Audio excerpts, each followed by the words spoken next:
Et si la gauche pouvait remporter la mairie de Nice en 2026, à moins d'un an des municipales, la gauche tente de s'organiser pour trouver un espace et battre la droite. Patrick Allemand est une figure de la gauche à Nice. Il appelle toutes les gauches à se rassembler pour former, pourquoi pas, une liste commune. État de la gauche à Nice, mais aussi en France. Il est notre invité ce matin. Bonjour Patrick Allemand.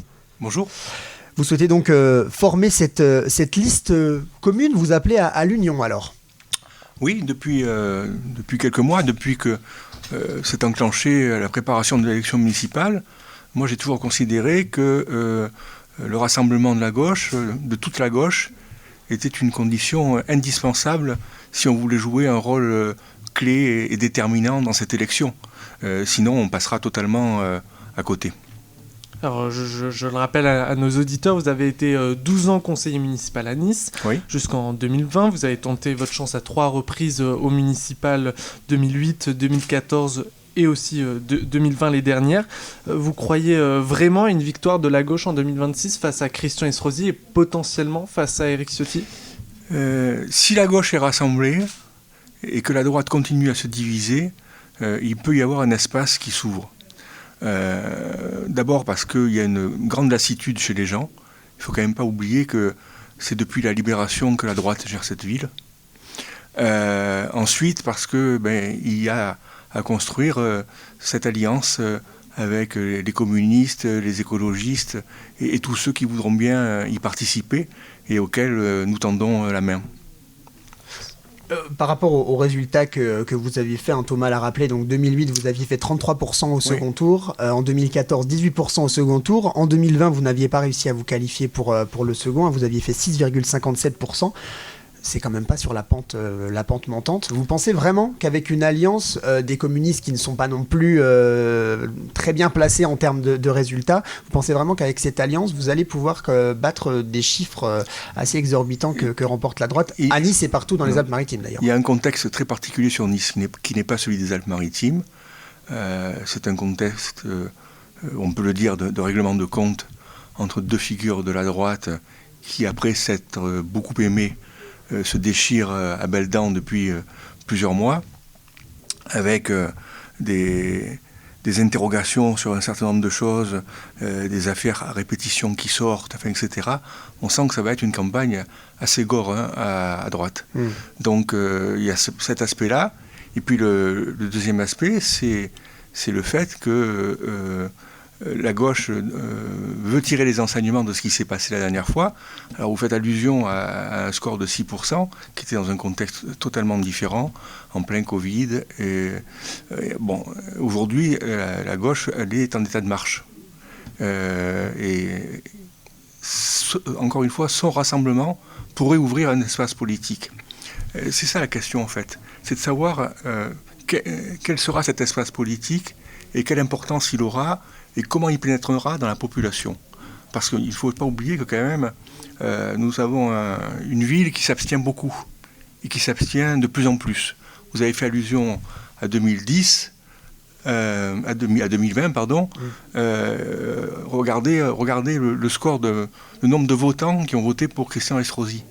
Il dépasse à peine 15% du corps électoral. Donc il y a une réserve formidable qui est à disposition de celles et de ceux qui seront audacieux. Alors, vous l'avez dit, vous misez sur une division de la droite, vous parlez d'un espace politique pour essayer de le conquérir, c'est le projet qui va être important. Oui. Quel projet vous portez face à cette union ? Là, je ne peux pas vous répondre prématurément comme ça, mais on y travaille. Ce que je peux dire, c'est qu'on y travaille activement. Ce que je peux dire, ce ne sera pas une surprise, c'est que nous ferons du logement la priorité des priorités, parce que c'est aujourd'hui sur la ville de Nice ce qui gêne considérablement le développement économique de la ville. Aujourd'hui, vous avez des entreprises qui ne veulent plus venir investir ici parce qu'elles ne sont pas sûres de pouvoir loger leurs ouvriers ou en tout cas avoir les compétences sur place, parce que précisément, quand vous devez payer ne serait-ce qu'un studio 650 € par mois, c'est très difficile pour beaucoup de gens, et y compris des fonctionnaires qui ne veulent plus être mutés ici. Je pense notamment à des policiers, à cause de la cherté du logement. Quel est l'état des négociations? Est-ce qu'il y a des échéances prévues dans les prochaines semaines, prochains mois? Donc pour l'instant, on a un groupe de travail qui est à la fois pluridisciplinaire et en même temps qui rassemble des représentants de chaque grande formation politique. Et on travaille sur un certain nombre de thèmes, donc le logement, bien sûr, les transports, l'environnement, qu'est-ce qu'il y a encore comme thème? Vous parliez de la sécurité le aussi. sport, la culture, la sécurité. Donc tous ces thèmes-là, on travaille actuellement d'arrache-pied pour avoir une plateforme commune assez rapidement. Est-ce que vous pourriez être, vous, tête de liste, ou en tout cas vous-même vous présenter, vous dites la gauche doit se présenter face à Christian Estrosi et aux candidats de droite, est-ce que ce sera vous, Patrick Allemand ou... C'est prématuré de le dire, en tout cas je suis candidat à cette responsabilité, mais je ne suis pas le seul à l'intérieur de la coalition que nous sommes en train de construire. Et donc je pense qu'il faudra à un moment ou à un autre déterminer qui est celui ou celle qui peut amener le plus. Parce qu'il y a deux logiques. Soit on se bat pour avoir quelques élus, bon, et peu importe tête de liste, on arrivera toujours à avoir des élus. Soit on veut essayer de gagner, et là peut-être qu'il faut s'y prendre différemment et voir quel est celui ou celle qui, encore une fois, peut apporter le plus et si possible, j'allais dire, la part décisive qui peut nous permettre de basculer dans la responsabilité de gestion. Je me permets de revenir quand même, vous parliez de votre priorité qui est donc le logement, vous parliez aussi de la priorité du transport. Qu'est-ce qui déconne selon vous à Nice aujourd'hui avec les transports? C'est le retard qui a été pris et c'est le retard qui continue d'être pris. On parle beaucoup de la ligne 5, celle qui va monter à l'Ariane et à la Trinité. Si vous connaissez bien le dossier, vous savez très bien que l'engagement de construire cette ligne 5 a été pris sous le gouvernement de Lionel Jospin, par Jean-Claude Guessot, qui était à l'époque ministre des Transports, et qui n'a financé la ligne 1, celle que les usagers ont empruntée maintenant depuis bientôt 10 ans. Donc voilà où on en est aujourd'hui. Donc, le retard est quelque chose de très préoccupant, notamment sur la ligne 5, puisque maintenant on l'annonce pour 2030, alors que Christian Estrosi, il y a encore quelques années, l'annonçait pour 2026. Je veux dire, les Arianenques attendent ce tram. Ouais. Voilà. Et pas que d'ailleurs. Les habitants de la vallée du Paillon aussi, parce que le matin, pour venir travailler sur Nice, si vous habitez Comte, vous mettez 45 minutes. Ouais. C'est pas possible. Alors pour mener à bien tous ces projets, il faut les financer. En début d'émission, on a parlé justement de la conférence de presse de François Bayrou sur l'état des finances publiques qui, bien sûr, au niveau de toute la France, mais aussi qui pourrait toucher les différentes villes, les différentes collectivités. Alors plusieurs pistes d'économie sont évoquées. Pour l'instant, rien n'est tranché, mais pas de hausse d'impôts tout de même. Quelle est votre réaction? Quel est votre point de vue sur justement l'état de finances de la France? L'état de finances de la France, il est extrêmement préoccupant. Moi, je considère qu'il y a un homme qui a une responsabilité colossale dans la situation que nous vivons aujourd'hui. C'est l'ancien ministre de l'économie et des finances, Bruno Le Maire, qui n'a pas dit la vérité sur l'état des finances publiques il y a quelques années. Et résultat des courses, aujourd'hui, nous avons une dette qui est de 3 300 milliards. Vous savez qu'elle n'était que de 3 000 milliards l'année dernière. C'est-à-dire que dans l'année, elle a progressé de 10%. C'est colossal. Et donc là-dessus, il faut faire des économies. Mais très franchement, j'aimerais pas être à la place du Premier ministre. Parce que les arbitrages vont être douloureux. Ils peuvent avoir des conséquences politiques dramatiques. S'il y avait de nouveau une censure qui passait et qui finirait d'affaiblir, j'allais dire, d'affaiblir la puissance de la France et la crédibilité de la France au niveau international. On nous dit qu'il faut faire des économies, on nous dit que par ailleurs il faut financer un effort pour réarmer notre armée, mais je ne sais pas où on va prendre le fric. Donc je le disais, les collectivités territoriales pourraient être mises à contribution, hein, donc Oui. notamment toutes les villes en France, toutes les communes, ce que conteste l'association des maires de France, qui a d'ailleurs décidé de boycotter la conférence de mardi. Est-ce que vous comprenez cette colère et comment essayer d'agir pour trouver des non, solutions? mais immanquablement, de toute manière, les collectivités seront mises à contribution, c'est évident. Après, le problème qu'il y a, c'est que chaque responsable en tête d'un exécutif, que ce soit une grande région, etc., il faut qu'il fasse très attention aux dépenses, actuellement.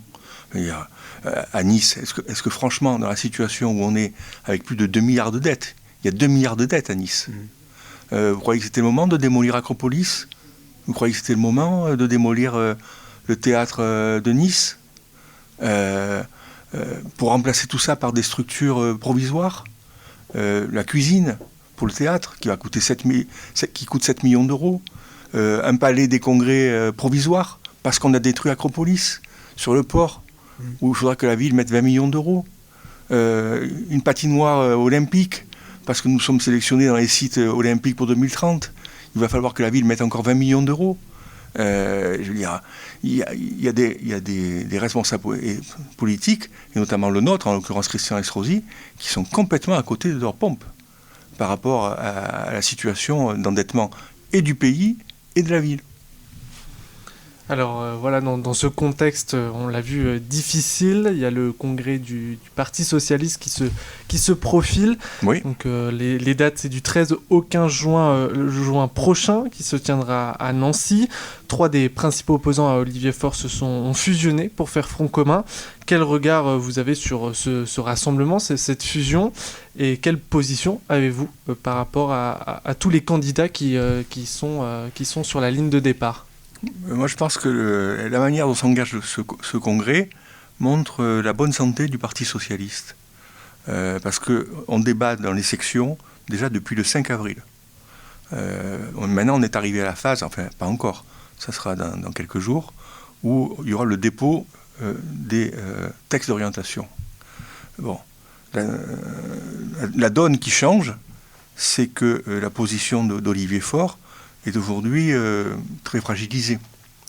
Elle est très fragilisée parce que dans le regroupement qui s'opère sans lui, pour ne pas dire contre lui, mais sans lui, eh bien, on a un certain nombre de figures du Parti socialiste, notamment Hélène Geoffroy, qui mène ce combat depuis le congrès de Villeurbanne.